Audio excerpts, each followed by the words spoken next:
So we're here on stage at the NEC with Nuno here, who's going to tell us about his Randall backline for playing with Rihanna. So if you please talk us through the amps, that'd be great. I wish I could. I hope there's some information. There's not a lot to talk about, but obviously you got the NB King amps, and that's it. Those are the secret settings. Yeah, please don't videotape the settings. You know, the bass. I don't want anybody to know where the bass and treble and the mids are. No, but it's pretty straightforward. You know, the guitar basically just goes straight into the amp. You know, and there's no effects between hands and amp. It's always how I've always done it, sure. And it's as basic as it gets. You know, just there's not much to say other than the fact that these look a little bit alien to everybody. Cool. You know, as far as the effects go, they just go into a loop at the back. Right. Let's have a look at the what we got on the floor here.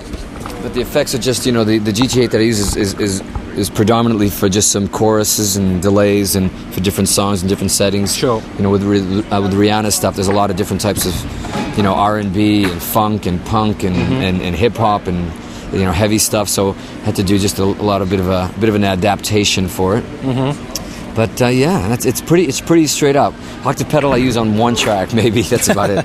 But I mean, do you use any compression on the clean sounds at all, or do you not find nothing at all? No, because I find that even going through the house and the PA, that they're always the PA is pretty squashed usually anyway, sure. So they have something on the house itself. So okay. I think for it to cut through properly, I try not to do too much compression on it. Sure.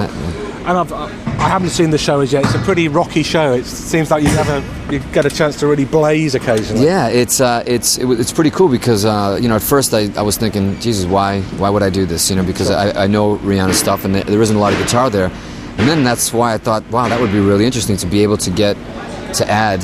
You know, and to have that blank canvas and working with Tony Bruno, the music director, who's got some great rock arrangements for it. Yeah. And we ended up putting some. You know, just it really rocks the show out. Anybody who's come so far has been a bit surprised at how rocking the show is, and that's pretty fun. Yeah. I mean, how did you get involved? Did they ask you, or did you? Yeah, did your guys I camped out in Rihanna's lawn out front for about 6 months until she would talk to me, and it was just to ask her on a date. But then she said, "Well, I'm not really attracted to you," and then she said, "But you want to play guitar?" I'll try. That's exactly how it went down. Will that work for me, do you think? I think it'll work for all of us. She'll give us a job. She's a sweet girl, and she feels bad for all of us. Yeah. We'll just nip round the corner and check out the guitars if we can. Yes, let's do that. Thank you very much. So, do you have the original Beaster here? The one, yeah, it's the right one here. and only. It's right here.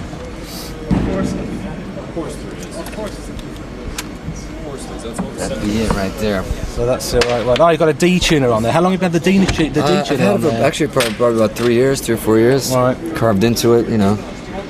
But yeah, this is the original. I've tried. It's got a bunch of cracks, you know, in the neck. I've tried to retire it many times. Mm-hmm. You know, some blood and guts on it. You know, and I even tried to retire for this tour, and I grabbed another one, and it just can't do it. It's funny about this thing has been broken in, and just when you put your hands on it, it's just shaped to your hands now, and it's just really, really difficult to replace this thing. Yeah. As much as I'm afraid to lose it, but you know. Well, it's looking great. It's looking great. Huh? Yeah, well, it's got about a couple of gouges in there from the picks, but yeah, you know, it's surviving. Original pickups, original just everything on it, so it's still surviving. Cool. You know. So you've got a spare, you've got another. Let's just go. It's a nice. Yeah, I got a backup. You know that's being used here. One of the new ones. That's the basic. You know, the basic. Sure. And I use the old Princess ones that I have. Oh yeah. Yeah, I use it for a couple of songs if I can only figure out how to do this. But you know, the old Spark. I just. Sure, that's wicked. Some of the old tracks here. Yeah. There's some alternate tunings that she does. So I actually play. You know, for the first time in my life, I play tuned up a half step as opposed to down half step. Yeah, I've got to ask you that. So that's always pretty interesting. You know? Yeah. So, and a V. There's always a time for a V for sure. The V. These are actually. This one's not mine. These two are. These two are Rihanna's. Oh right. Yeah. This is that actually Washburn had made for her, and those are cool. Actually, those are very cool. Yeah, it's she plays you know, showed her a few chords and stuff, trying to teach her a little bit, and she plays it on a song called Rockstar. Mm-hmm. And yeah, this is her personal sort of stash. That is a very cool guitar. Yeah. What else? What else do we got? I think that's it for the A couple of acoustics there. Oh yeah, the nylon acoustics. string there. Yeah, I'm actually there's a bit of a, I mean, kind of a Spanish sort of song that she does on here that I get to do a nice little pretend that I know how to play flamenco, and I get to do an intro on my own, which is pretty sweet, pretty fun. So you get that. Oh, it is a washroom. Hey, what a look! I'm such a company man. Oh, Such a company man. But it is a nice guitar. Actually, it sounds nice. Cool. Just the basic acoustic. You know, the acoustic. When you're sitting on the pink tank, you have to have something that. You sit on the pink tank. You know, to play. Did I just say that out loud? Yeah, sorry. Scratch that from me. Edit that out, please. I never sat on a pink tank before my time. No, it's we do a couple acoustic numbers up there, which is pretty cool. Sure. Yeah, the basic stuff, basic wood. I think that's it. Yeah.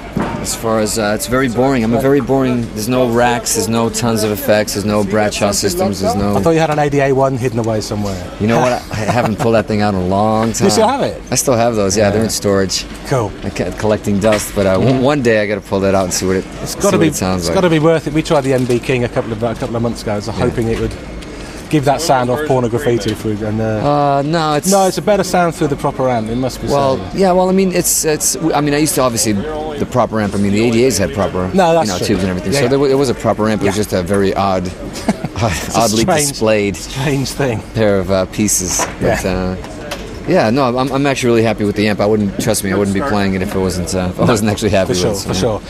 And let's have a quick chat about your other band, the Extreme. I mean, we've got the live. Extreme.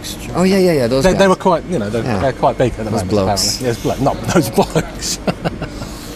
We're just going to get the live DVD coming out. Are you guys going to be going back out there? Do you think? Or yeah, we'll be out. I mean, I'm actually trying to take advantage of using this tour. There's a lot of downtime on the bus and hotels to write and record. And I've been sort of writing and demoing up songs for the new Extreme stuff. We're going to try to do some very interesting things this next record. So yeah. Cool. Well, we're looking forward to that. And thanks very much for your time. Thank you. Really, nice to see you. Really appreciate it. Get off my stage.